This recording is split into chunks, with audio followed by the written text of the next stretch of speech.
Hello, जय हिंद दोस्तों।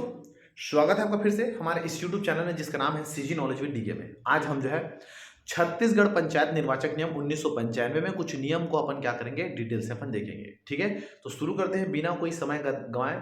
जितने भी नियम है उसको जो आपके पेपर में बहुत ज्यादा इंपॉर्टेंस रखते हैं। ठीक है, ओके, चलिए देखते हैं। तो आज हम देखेंगे कौन सा आपका नियम नंबर 31 है ना, याद रखना। आज हम देखेंगे कौन सा आपका नियम नंबर कौन सा आपका 31। तो नियम जो 31 है, 31वां नंबर जो नियम है ये बताता है कि जो चुनाव लड़ने वाले जो प्रत्याशी हैं, प्रत्याशी है ना, चुनाव लड़ने वाले जो प्रत्याशी या मैं ये बोल सकता हूं अभ्यर्थी है ना, जो अभ्यर्थी है उनका नामांकन देखेंगे कि किस प्रकार से लोग फॉर्म भरते हैं चुनाव लड़ने के लिए, है ना। अभ्यर्थियों का याद रखना क्या देखेंगे, नामांकन। नामांकन याद रखना क्या देखेंगे अपन, पत्र देखेंगे। ठीक है, तो किस प्रकार से क्या करेंगे, कौन कौन नामांकन आपका भर सकता है। ठीक है, तो याद रखना पहला चीज, तो नामांकन कौन भरेगा, तो याद रखना नामांकन वही भर सकता है। याद रखना नामांकन वही भर सकता है। मान के चलो कोई व्यक्ति अगर चुनाव लड़ना चाह रहा है, जैसे मान चलो अभी सरपंच का देख रहे हैं, पंचायत वाला, तो सरपंच और पंच इसका चुनाव होगा ग्राम में। जनपद में देखोगे तो जनपद सदस्य का चुनाव होगा। जिला में देखेंगे तो जिला सदस्य का चुनाव होगा। ठीक है, बाकी जो है अपने से अध्यक्ष वगैरह अपन चुनते हैं। ठीक है, तो यहाँ पर तो नामांकन की अगर बात करोगे तो वो व्यक्ति नामांकन भरेगा जो उस वार्ड से रिलेटिव होगा, है ना। वो व्यक्ति याद रखना नामांकन भरेगा जो उस वार्ड का निवासी होगा। मतलब पहला चीज याद रखना, कोई भी प्रत्याशी जिस वार्ड से, याद रखना, जो भी प्रत्याशी जिस वार्ड से चुनाव लड़ रहा है ना, चुनाव लड़ रहा है ना, वो वार्ड याद रखना, है ना, वही उस आरक्षित वर्ग का होना चाहिए। आरक्षित क्या होना चाहिए, वर्ग का। मतलब क्या है, मतलब जैसे मान चलो वार्ड नंबर जो 2 है, अगर वार्ड नंबर 2 अगर एससी के लिए आरक्षित है तो वहां पर एससी ही चुनाव लड़ेगा। ऐसा नहीं कि ओबीसी आके वहां पर आपका चुनाव लड़ लिया। समझ रहे बात मुझे। जनरल अगर सीट है तो भले वहां पर कोई भी चुनाव लड़ सकता है, लेकिन है ना वार्ड जिस वार्ड में आरक्षित वर्ग है वहीं पर आरक्षित वर्ग है तो उसी आरक्षित वर्ग का वहां पर क्या लड़ेगा, आपका चुनाव लड़ेगा। ठीक है, जैसे ठीक। दूसरा दूसरा मान के चलो क्या है आपका है ना, उसमें याद रखना दूसरा चीज, एक जो व्यक्ति है, एक याद रखना जो व्यक्ति है, एक व्यक्ति है, ये एक व्यक्ति याद रखना दो वार्ड से, है ना, दो वार्ड से, है ना, दो वार्ड से। मान के चलो ये वार्ड नंबर 1 हो गया और ये वार्ड नंबर क्या हो गया आपका 2। वार्ड नंबर 1 और वार्ड नंबर 2। अब वो चाहता है कि मैं यहाँ पर दोनों जगह से मैं क्या करूं, पार्षद का मैं क्या करता हूं, पार्षद, सॉरी पार्षद नहीं होना चाहिए, पंच होता है, गांव में पंच होता है। तो वो चाहता है कि मैं क्या करूं, दो जगह से क्या करूं, मैं पंच का चुनाव लड़ूं। तो ऐसा नहीं होगा, है ना। ये दो वार्ड हो गए, है ना, वार्ड नंबर 1 और वार्ड नंबर 2। तो एक व्यक्ति याद रखना सेम टू सेम पोस्ट के लिए, सेम पोस्ट के लिए याद रखना दो जगह से खड़ा नहीं हो सकता। ठीक है, आपका ये हो गया।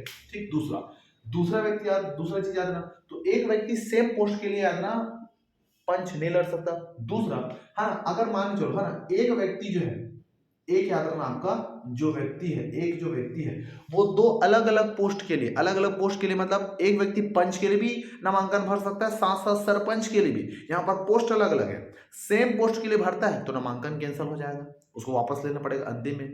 और दूसरा चीज, तो एक व्यक्ति दो अलग अलग पोस्ट के लिए चुनाव लड़ सकता है। ठीक है, तो यहाँ पर एक व्यक्ति जो है अगर वो चाहे तो एक तरफ याद रखना आपका सरपंच और दूसरा चाहे तो दूसरा कौन सा आपका पंच, दोनों के लिए याद रखना ये क्या कर सकता है, आपका चुनाव लड़ सकता है। ठीक है, आई बात समझ में इतना, तो इतने को आपको याद रखना है। ठीक, आपका ये दूसरा चीज। अब हम मान चलो डिसाइड हो गए कि भैया हम क्या करेंगे, चुनाव मतलब वोट डालेंगे। तो वोट, तो चुनाव किसका किसका होगा, तो अपने को पता है भैया कि जो चुनाव है किसका होता है, तो पहला होता है किसका, पंच का, पंच जो है चुनाव लड़ता है। दूसरा किसका होता है, दूसरा होता है किसका, सरपंच, सरपंच, ओके, सरपंच का। तीसरा जो आपका याद ना जनपद है, उस जनपद सदस्य का याद रखना क्या होता है, चुनाव होता है। और चौथा होता है किसका, आपका जिला सदस्य का, जिला सदस्य, इनका क्या होता है, आपका चुनाव होता है प्रत्यक्ष रूप से। क्योंकि बाकी जो जब सदस्य चुन के आते हैं तो उनमें से अध्यक्ष उपाध्यक्ष ऐसे चुनते हैं। ठीक है, जो आपका ऐसा है। और ये पंच और सरपंच जब चुन के आते हैं तो ये लोग उप सरपंच चुनते हैं। समझ रहे हैं बात को, ओके। तो आपका ये अब देखेंगे कि इतने लोग जो है चुनाव लड़ेंगे, तो ये लोग जब चुनाव लड़ते हैं, जब नामांकन भरते हैं तो क्या क्या प्रस्तुत करते हैं, क्या क्या उसमें पत्र वगैरह देते हैं। तो याद रखना ये लोग क्या करते हैं, जब चुनाव लड़ते हैं, चुनाव तो नामांकन तो सब भरेंगे, नामांकन या नाम निर्देशन, है ना, एक होता है नाम निर्देशन। तो नाम निर्देशन क्या है आपका पत्र, तो नाम निर्देशन पत्र क्या करेगा, सरपंच जी नाम निर्देशन पत्र भरेगा। उप सरपंच सॉरी पंच के लिए भी चुनाव सदस्य ये, तो इनके लिए क्या करेंगे, नाम निर्देशन पत्र क्या करते हैं लोग, भरते हैं। दूसरा दूसरा होता है कौन सा, शपथ पत्र। क्या होगा आपका, शपथ क्या होगा आपका, पत्र। तो दूसरा हो गया शपथ पत्र। तो इनमें से कौन कौन है आपका जो है ना, इसको ऐसे कर देना, प्रत्याशी। ओके, ये क्या हो गया, प्रत्याशी।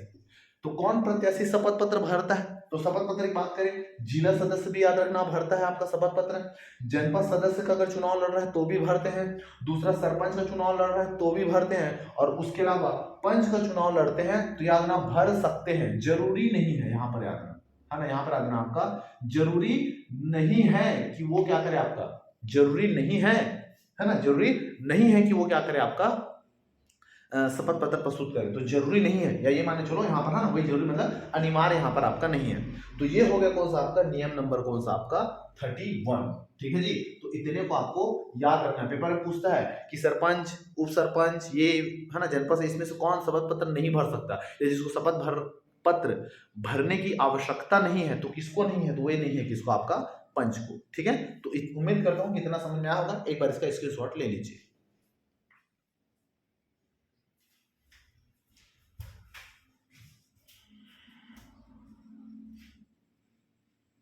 ठीक है, चलिए दूसरा दूसरा हम देखेंगे कौन सा आपका, इसी का नियम है, उप नियम है 31 का।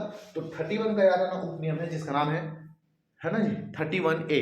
ठीक है जी, अगला हम देखेंगे, ध्यान सुनना, बहुत इंपॉर्टेंट है ना ये। ओके, तो अगला हम देखेंगे कौन सा आपका नियम 31। ओके, नियम क्या है आपका 31। अभी नियम 31 यह है कि शपथ पत्र को प्रस्तुत करना। अब शपथ पत्र प्रस्तुत कौन करेगा, जो चुनाव लड़ेगा। ठीक है जी, तो अगला है कौन सा आपका, प्रत्याशी द्वारा, है ना, जो प्रत्याशी है ना जी, प्रत्याशी द्वारा शपथ पत्र क्या करना, प्रस्तुत करना, है ना। प्रत्याशी द्वारा याद रखना क्या करना, शपथ पत्र क्या करना आपका, प्रस्तुत करना। ठीक है, शपथ पत्र प्रस्तुत करेगा। कोई भी चीज याद रखना, जब चुनाव लड़ते हैं वोट, तो उसके लिए क्या करेंगे, शपथ पत्र भरते हैं। ठीक, आपने फॉर्मेट देखा होगा, कई बार आपने नोटरी का काम कराया होगा, तो उसमें क्या होता है, फॉर्मेट होता है शपथ पत्र का। ठीक है, तो यहाँ पर मान चलो मैं एक सिंपल सेशन बना रहा हूँ, मान चलो यहाँ पर है, ये क्या है, स्टाम्प पेपर है, ये क्या आपका स्टाम्प पेपर है। ठीक है, और यहाँ पर लिखा रहता है, ऊपर में क्या लिखेगा, ऊपर में लिखा रहेगा शपथ पत्र, ऐसा एक शपथ पत्र होता है। ठीक है जी, अब इस शपथ पत्र में क्या क्या विवरण रहता है, इस शपथ पत्र में ये विवरण रहता है कि भैया मेरे पास याद रखना, इतना मेरे पास क्या है आपका संपत्ति है, मेरे पास इतना संपत्ति है। ठीक है, दूसरा लिखा रहेगा भैया कि मेरे खिलाफ कोई भी याद रखना आपराधिक प्रकरण नहीं है। ठीक है, मैं किसी प्रकार के अपराध से ग्रसित आपका नहीं हूं। ठीक है, उसमें यही बताता है कि भैया मैंने क्या किया है, इतना सारा जो शिक्षण है ना, जो शिक्षा जो है, ये मैंने क्या किया है, प्राप्त किया है। तो ये सब उसके बारे में जो डिटेल है, ये सब इसमें क्या होता है आपका लिखा होता है। समझ रहे बात को जी, जो जो कुछ आपराधिक मामले हैं तो उसको भी दर्शाएगा, संपत्ति मेरा कितना है इसको भी दर्शाएगा, तो ये सब शपथ पत्र देंगे। अगर कोई पूछे कि नामांकन में कौन अपने संपत्ति का विवरण नहीं देता, तो पंच नहीं देगा, क्यों, क्योंकि शपथ पत्र दे नहीं रहा, तो संपत्ति का विवरण काहे देगा। समझ रहे हैं बात को, आपका ऐसा है। तो आपका ये अब इतना सब जितना भी अपने डिटेल को छाप लिया वो लिख दिया इसमें। अब लिखने बाद क्या करना है, इसका नोटरी कराता है, तो उसके बाद सील लगवाते हैं। तो यहाँ पर क्या करेंगे, जो शपथ पत्र बनेगा उसमें याद ना आपका सील रहेगा किसका, तो उसमें सील रहेगा किसका, नोटरी का। किसका, नोटरी का। याद रखना क्या रहेगा आपका, सील रहेगा, एक सील नोटरी का रहेगा। दूसरा याद रखना इसमें क्या रहेगा, दूसरा इसमें रहेगा याद रखना आपका एक साइड रहेगा आपका फर्स्ट क्लास ऑफिसर, है ना, याद रखना first class officer, first class जैसे आईएएस वगैरह जो होते हैं ना, वो आपका फर्स्ट क्लास याद रखना आपका ऑफिसर रहेगा। उसके अलावा याद रखना यहां पर रहेंगे अगला कौन सा आपका शपथ आयुक्त, ध्यान से सुनना, है ना, शपथ, है ना। ओके, यहाँ पर नहीं दिख रहा होगा तो उसको मैं शॉर्ट कर देता हूँ, यहाँ पर आपका ये, तो यहाँ पर जिसका साइन रहेगा वो रहेगा कौन सा आपका, शपथ क्या रहेगा, आयुक्त। तो ये तीन चीज का साइन रहेगा। तो शपथ पत्र भराने के बाद वो अभ्यर्थी क्या करेगा, इसको, है ना, नोटरी का साइन रहेगा, फर्स्ट क्लास ऑफिसर का साइन रहेगा, और साथ साथ याद रखना आपका शपथ आयुक्त का क्या रहेगा, यहाँ पर आपका साइन रहेगा। समझ रहे हैं बात को जी, कि नहीं आ रहा है समझ, ठीक है, इतना आपका ये हो गया। अब उसके बाद ठीक इतना तो हो गया, तो ये जो चीज है ना, इतना जो डिटेल है ना, ये सब भरेंगे कौन आपका, ये सब भरेंगे तीन लोग। कौन कौन लोग, एक भरेगा कौन सा, सरपंच, प्लस कौन भरेगा, जनपद व जिला, है ना जी, जनपद व याद ना आपका जिला के जो याद ना जो सदस्य है, ये सदस्य क्या करेंगे, इन शपथ पत्र को क्या करते हैं आपका भरते हैं। ठीक है, जनपद और जिला के सदस्य है, इनका क्या करेंगे आपका भरेंगे। ठीक है जितना अब ये भर दिए। अब भरने बाद क्या करेंगे, इनके जो नामांकन, इनके जो शपथ पत्र है, इनके जो शपथ पत्र है किसके, सरपंच के, जनपद सदस्य और जिला सदस्य के जो है ना शपथ पत्र है, इनको क्या करेंगे, इनको जो आपका जो रिटर्निंग, याद रखना जो ऑफिसर है, रिटर्निंग ऑफिसर, ये रिटर्निंग ऑफिसर क्या करता है, इन शपथ पत्र को क्या करता है आपका प्रकाशित करता है, ये यह मान के चलो कि चस्पा करता है। कहां पर चस्पा करेगा, तो ये करेगा आपका रिटर्निंग ऑफिसर के कार्यालय में, इसको क्या किया जाता है आपका चस्पा करेंगे। समझ आई बात जी। ओके, तो जो शपथ पत्र देंगे, ठीक है, उनको क्या करेगा, ये जो रिटर्निंग ऑफिसर है, ये रिटर्निंग ऑफिसर क्या करेगा, अपना जो कार्यालय है उसमें क्या करेगा, चिपकाएगा कि भैया ये यहां से ये चुनाव लड़ने वाले हैं और इन्होंने ये शपथ पत्र क्या किया है आपका प्रस्तुत किया है। क्यों करते हैं, ताकि आम जो नागरिक है उनको ये दिखाते हैं कि इन्होंने जो सूचना दिया है ना, ये अगर सही है कि नहीं है। जैसे माने चलो कोई कार्यालय में लगा दिए और उसी गांव का आदमी है ना, जिस गांव में सरपंच में कोई खड़ा है, उस गांव को कोई आदमी देखता है कि भैया है ना ये सरपंच आदमी है, ये यहाँ का नामांकन भरा है और उसमें शपथ पत्र में ये लिखा है कि मैं मेरे खिलाफ कोई भी आपराधिक जो प्रकरण है वो दर्ज नहीं है, लेकिन वो तो जानता है कि ये जो अपराध किया है इसके खिलाफ FIR दर्ज है, तो वो जाके क्या करेगा, उसको बताएगा ऐसा ऐसा है। समझ रहे हैं बात को कि नहीं आ रहा है। ठीक, तो यहाँ पर क्या करेंगे, कार्यालय में क्या करेगा, जो सूचना रहेगा या जो प्रकरण रहेगा उसको क्या करेगा, शपथ पत्र रहेगा उसको प्रकाशित करेगा कार्यालय में। अब कार्यालय में प्रकाशित करने के बाद ध्यान से सुनना, कार्यालय में क्या कर दिया, इसको प्रकाशित कर दिया। अब कार्यालय में प्रकाशित करने के बाद क्या करेंगे, जो भी आदमी रहेगा जिसको लगता है कि भैया यहाँ पर जो सरपंच ने जो सूचना दिया है, ये सरपंच ने जो सूचना दिया है वो गलत तरीके से दिया है ना, क्या दिया है आपका, गलत तरीके से दिया है। समझ रहे बात को जी।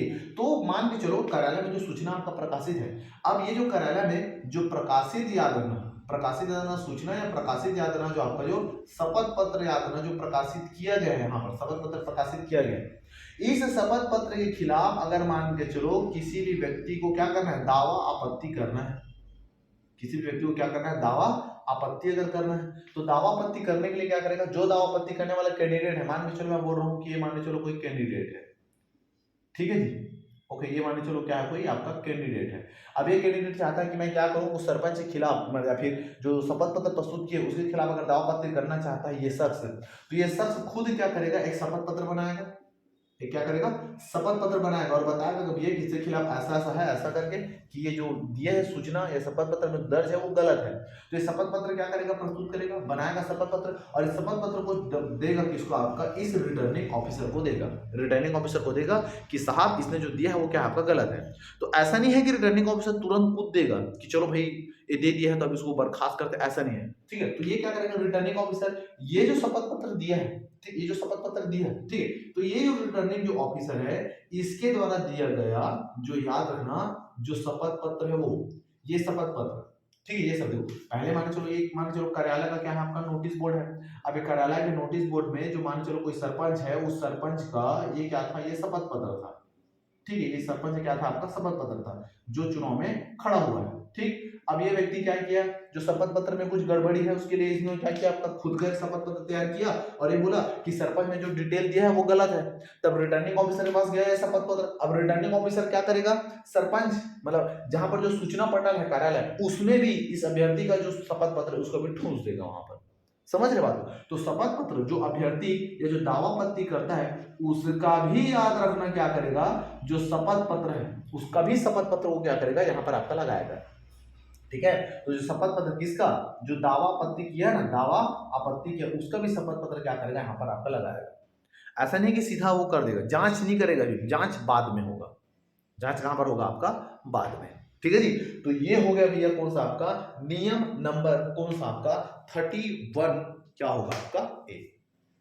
ठीक, इतना ये हो गया है ना, समझ आ बात जी। तो ये इतना समझ में आया होगा। दूसरा चीज यहाँ पर आता जो जो सरपंच जनपद और जिला सदस्य अगर ये बोलता है कि मैं शपथ पत्र प्रस्तुत नहीं करूंगा, ठीक है, मान चलो अगर कोई बोलता है कि भैया हम तो क्या करेंगे शपथ पत्र नहीं देंगे, अगर कोई भी यादना का अभ्यर्थी यादना अगर शपथ पत्र प्रस्तुत नहीं करता तो नहीं करने की कंडीशन में याद रखना है ना, दिख रहा है कि नहीं दिख रहा, हाँ दिख रहा है ना। अगर कोई यादना अभ्यर्थी अपना शपथ पत्र यादना अगर प्रस्तुत नहीं करता तो प्रस्तुत अगर नहीं कर रहा है तो याद रखना भैया, उसका जो नामांकन है, इस नामांकन को क्या कर दिया जाएगा, रद्द कर दिया जाएगा। मतलब याद रखना वो चुनाव नहीं लड़ सकेगा। ठीक है, तो इतने बात को, इतने चीज को आपको अच्छे से याद रखना है। उम्मीद करता हूं कि ये चीज आपको अच्छे से समझ में आया होगा। ठीक है जी, तो इसी के साथ जो है आज का वीडियो हो जाता है खत्म। मिलते हैं नेक्स्ट वीडियो में। ठीक है जी, बहुत इंपॉर्टेंट है पेपर के लिए। ठीक है, तो नए क्लास में, तब तक के लिए जय भारत, जय हिंद, नमस्कार।